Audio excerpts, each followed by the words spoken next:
How to use VLOOKUP in Excel between two sheets.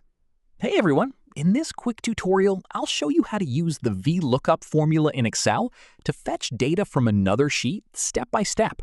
If this helps you out, make sure to like the video and subscribe for more quick Excel tutorials. First, open your Excel workbook and go to the sheet where you want to display the result. Now type equals and enter the VLOOKUP function to start your formula. Select the lookup value, for example, the student name you want to search. Then go to the second sheet and select the table array containing the data and press F4 to lock the range. Enter the column index number where your result is located, for example, column 3 for obtained marks. If you still want another option, type 0 to select exact match for accurate results in Excel VLOOKUP. Close the parentheses and press Enter to get your result from another sheet. Then drag the formula down to apply VLOOKUP to all rows automatically. And that's it.